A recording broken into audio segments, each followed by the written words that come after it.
Weak points and strong points. Sun Tzu said, "Whoever is first in the field and awaits the coming of the enemy will be fresh for the fight. Whoever is second in the field and has to hasten to battle will arrive exhausted. Therefore, the clever combatant imposes his will on the enemy, but does not allow the enemy's will to be imposed on him. By holding out advantages to him, he can cause the enemy to approach of his own accord, or by inflicting damage, he can make it impossible for the enemy to draw near. If the enemy is taking his ease, he can harass him. If well supplied with food, he can starve him out. If quietly encamped, he can force him to move. Appear at points which the enemy must hasten to defend. March swiftly to places where you are not expected. An army may march great distances without distress, if it marches through country where the enemy is not. You can be sure of succeeding in your attacks if you only attack places which are undefended. You can ensure the safety of your defense if you only hold positions that cannot be attacked. Hence, that general is skillful in attack, whose opponent does not know what to defend, and he is skillful in defense, whose opponent does not know what to attack. O divine art of subtlety and secrecy! Though you, through you we learn to be invisible, through you inaudible, and hence we can hold the enemy's fate in our hands.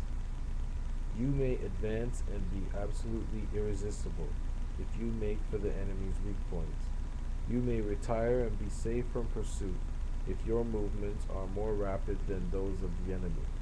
If we wish to fight, the enemy can be forced to an engagement even though he be sheltered behind a high rampart and a deep ditch.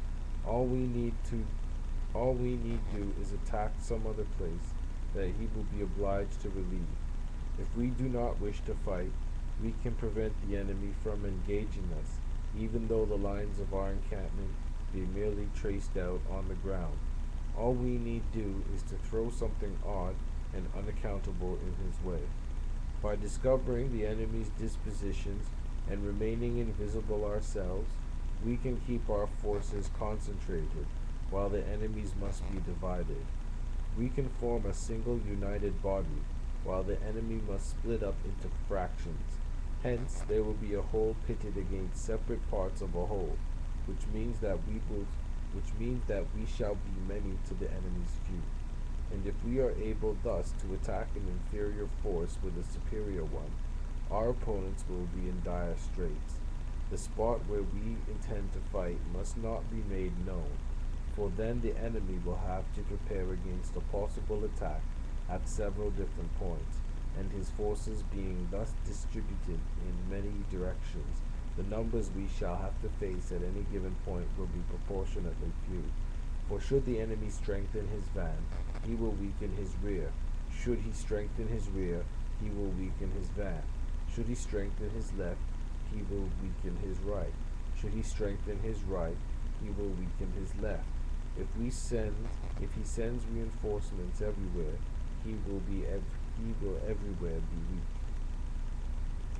Numerical weakness comes from having to prepare against possible attacks. Numerical strength from compelling our adversary to make these preparations against us. Knowing the place and the time of the coming battle, we may concentrate from the greatest distances in order to fight. But if neither time nor place be known, then the left wing will be impotent to succor the right equally impotent to succor the left, the van unable to relieve the rear, or the rear to support the van. How much more so if the furthest portions of the army are anything under 100 li apart, and even the nearest are separated by several li.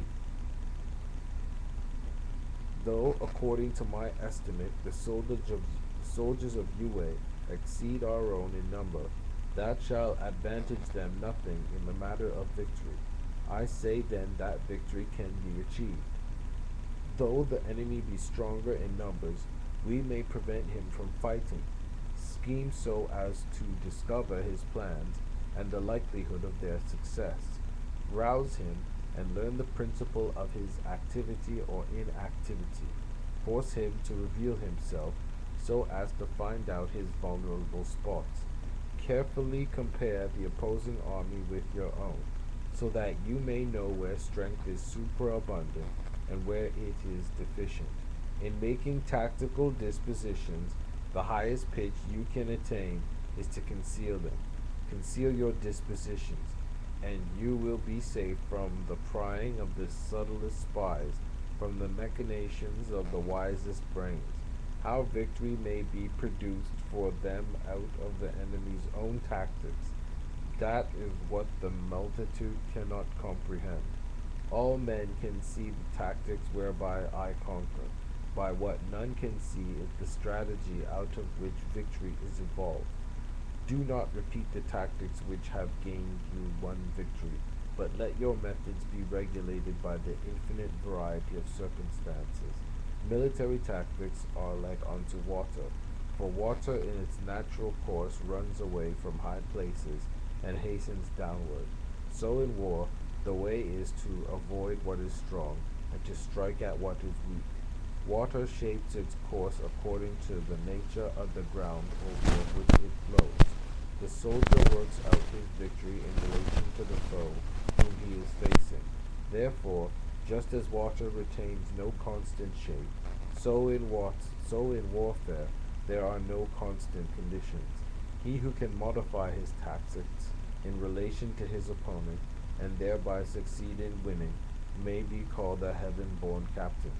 The five elements, water, fire, wood, metal, earth, are not always equally predominant. The four seasons make way for each other in turn. There are short days and long. The moon has its periods of waning and waxing.